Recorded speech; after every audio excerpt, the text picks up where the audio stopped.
Hey everybody, this is my 2003 Honda Element. My wife and I converted it into a camper that we use for a lot of our adventures, and here is how I built it.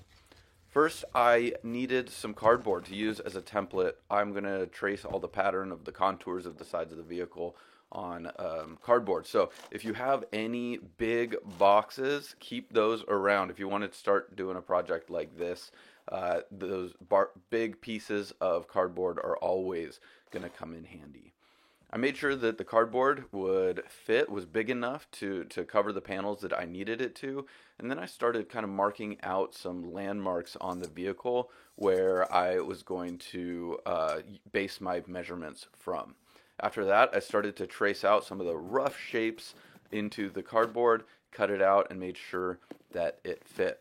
Now, there's lots of weird kind of bumps and nooks and crannies in the interior of any vehicle, so I needed to make sure to trace all of those onto my final piece.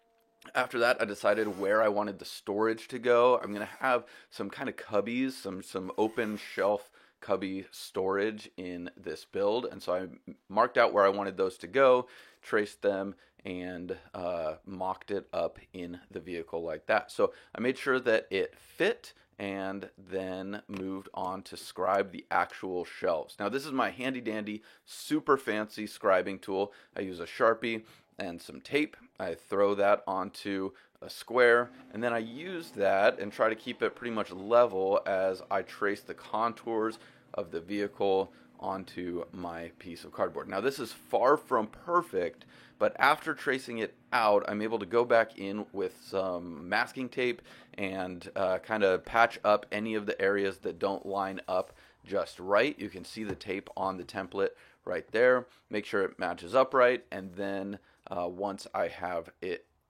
traced out and cut out, I can go ahead and do the rest of my pieces. So I've got the front face and then 3 separate shelf pieces that are all going to come together into one cabinet. So once I have all my pieces made out of the cardboard and tape, I trace those out onto a piece of 1/2-inch plywood. After they're all traced, I cut all the straight lines with a circular saw. I like to do that so that I don't get any of the wobble from a jigsaw, because with a jigsaw you're kind of just freehanding it. So I used the jigsaw for any of the curves, any of the corners, but I did all the straight cuts with my circular saw and got all 4 pieces cut and lined up. After that, it was time to cut those cubbies in it. I used a hole saw in order to get the nice rounded corners.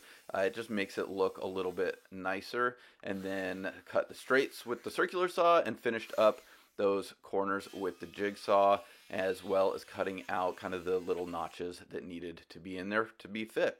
I used a shower tension rod to make sure that it's all going to work before I went and copied it into the next cabinet. I didn't want to commit with both cabinets if they weren't going to fit. I also used a round over bit to kind of smooth out all of the edges. We're going to be reaching into these cabinets a lot, and so having a nice rounded over edge is going to be a little more comfortable for us. After that, I went ahead and assembled the cabinets. I used a Kreg jig and pocket holes in order to get these shelves onto the face. And then it was finally time to test fit it in the vehicle after being fully assembled. I screwed up which side this cabinet went on the first time, but once I figured out what side it was supposed to be on, it fit great. And so after building both cabinets, I got to dry fit them in, and all of a sudden it started to look like we had a camper. Now, at this point, these are just floating, so we need to figure out a good way to secure these. And honestly, going in, I didn't have a great strategy, but the Element has these cool little kind of plastic cubbies in the back that give us a perfect way to anchor. We're going to go wrap a zip tie around that cross piece there and poking through those holes. In order to do that, we need to drill in some corresponding holes into our face of the cabinet. And then I picked up some nice heavy-duty zip ties that are going to go in and anchor that to that plastic kind of cross piece. Now that's plastic. It's not super structural and it's not going to prevent any wiggle. So I also wanted to find something that was a little beefier.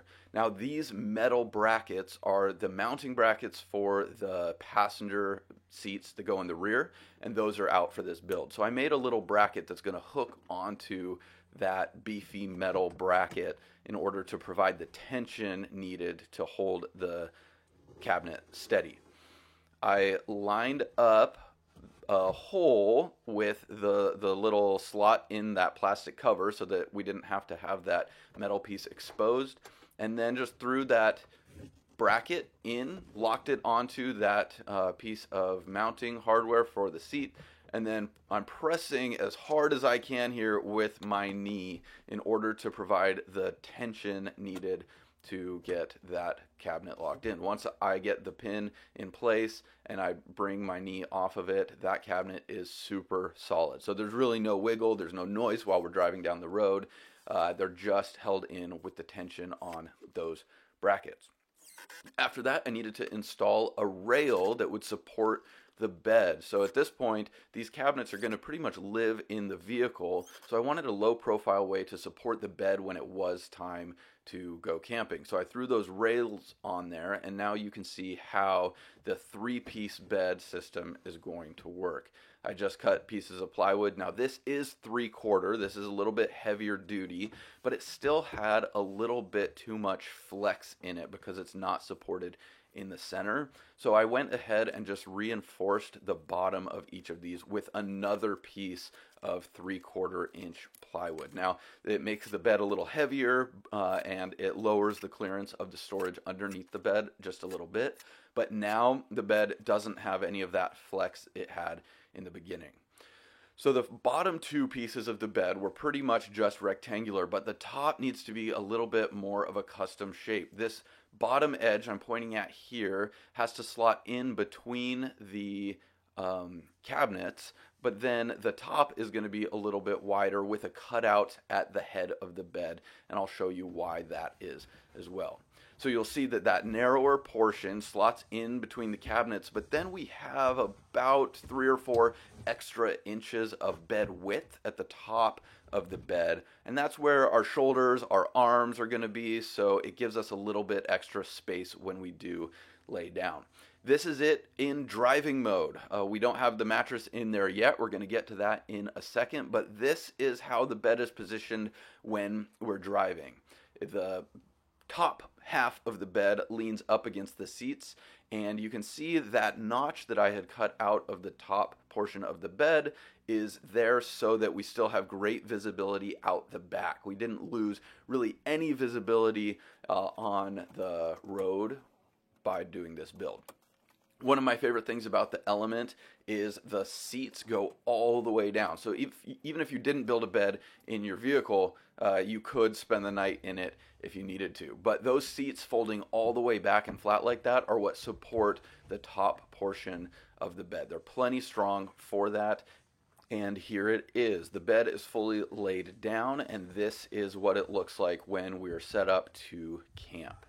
There's plenty of space up at the top of the bed, is nice and wide for us, and then it's a little bit narrower between those cabinets. I threw on some of this elastic string in order to retain stuff as we're driving down the road, and then I brought the pieces of the bed in and set them on an old mattress topper that we had. I traced out the bed onto the mattress topper, and then I went ahead and cut the foam using scissors. Now I've got a lot of comments on some of my other build videos about the best way to cut foam, and I didn't have an electric knife unfortunately, but the scissors did a great job for cutting the thin kind of mattress topper. Probably wouldn't have done as well for a full thickness mattress, but it worked for me.